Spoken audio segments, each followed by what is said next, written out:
माळेगाव साखर कारखान्यामध्ये वेगळं राजकारण करण्यात येत असल्याचं शरद पवारांनी म्हटलंय।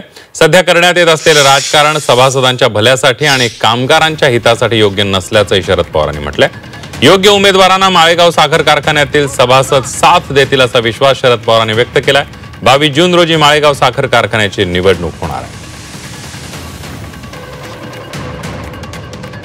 सभासदांच्या भल्यासाठी आणि कामगारांच्या हिताची जपणूक करण्यासाठी योग्य नाही आणि त्यासाठी मला माळेगाव साखर कारखान्याचे जे सभासद आहेत त्यांच्यावर माझा विश्वास